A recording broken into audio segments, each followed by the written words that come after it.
কোন গুজবটি সাফাকে অনেক কষ্ট দিয়েছিল? গুজব মিনস আমার ব্যাপারে যে অনেক ধরনের গুজব আমরা দেখি, অনেক ধরনের রিউমার ছড়ায়। হয়তো হুম। এমন কিছু একটা রিউমার যেটার সাথে তোমার কোনো সংযোগ নেই, তোমার সাথে জিজ্ঞাসা করা হয়নি, কিন্তু ওটা নিয়ে তুমি দেখতে সামাজিক হ্যাঁ, যোগাযোগ হ্যাঁ, মাধ্যমে এবারে সয়লাব রিসেন্ট হয়ে গেছে। টাইমে একটা নিউজ আমাকে নিয়ে কিছুদিন আগে বের হয়েছে যে আমি দেশবাসীর কাছে দুহাত তুলে দোয়া চাইছি যে আমার বিয়ে যেন তাড়াতাড়ি হয়ে যায়। তো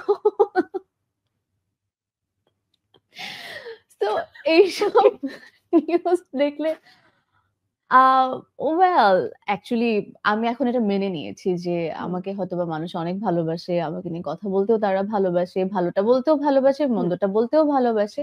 সো আমি আসলে এগুলাতে খুব বেশি একটা এফেক্টেড বা খুব একটা কাঁদি না বিকজ আমার কাছে তুমি যদি একটু নোটিস করে থাকো, আমি কিন্তু আমার কোনো নেগেটিভ নিউজ বা আমাকে নিয়ে কোনো কিছু যা হয় বা লিখে এটা নিয়ে খুব বেশি একটা আমার কোনো স্টেটমেন্ট বা কোনো রিঅ্যাকশনস বা কোনো আম কিছু নিয়ে আমি সামনে আসি না। বিকজ এটার কারণটা আমি আজকে বলে দেই যে আমি কেন এটার ব্যাপারে কোনো স্টেটমেন্ট বা কিছু বলি না। কারণ আমার কাছে প্রথমত মনে হয় যে it's nothing related with me. আমার সাথে কোনোভাবে এই ব্যাপারটার কোনো সম্পর্ক নেই। সো এটা নিয়ে আমি এখন কথা বলবো, এটা নিয়ে কথা বাড়বে। আরেকটা যেটা সত্যি অ্যান্ড বাস্তবতা হচ্ছে যখন একটা নিউজ আমাদের ব্যাপারে বের হয়ে যায়, তখন ওটাকে যতই আমি বলি যে এটা আমি করিনি, এটা হয়নি বা আমি এটা জানি না, people will not understand, people will not believe it. Because একটা যেটা দেখে থাকে ওটা নিয়েই তারা বারবার বলতে থাকে, বারবার কমেন্ট করতে থাকে, এটা আমি মুছে ফেলতে পারব না। রাইট? সো তখন আমার কাছে মনে হয় এটা নিয়ে আমার কিছু বলার নেই। বিকজ আল্টিমেটলি আমি কি এটা আমার আশেপাশের মানুষ জানে। এটা আমি জনে, জনে মানুষকে যেয়ে বলতে পারব না। বাংলাদেশটা কত বড়, কতগুলো মানুষ। একটা নিউজ হলে কত মানুষ দেখে। প্রত্যেকটা মানুষকে যে কি আমার বোঝানো possible? No. So better I decide to keep quiet. Okay, yeah. That's great. So rumour হোক, যাই হোক, কোনো যেটা আমার গুজব সাথে ছড়ালেও সম্পৃক্ত হ্যাঁ, না সেটা নিয়ে আমি কথা বলি না। সেটা বাট নিয়ে যখন মনে হয় যে না আমি একটা কিছু করে ফেলেছি, বলে ফেলেছি যেটা নিয়ে আমার দর্শকের সামনে আসা উচিত, শেয়ার যেটা করা নিয়ে আমি দরকার। একবার করেছিলাম হুম, যে আমি ভুলবশত একটা কথা বলে ফেলেছি হুম। যেটা একটা মিসআন্ডারস্ট্যান্ডিং হয়েছে যেটা আমি ক্লিয়ারেন্স দিয়েছি। বাট স্টিল পিপল ভুলে তো না।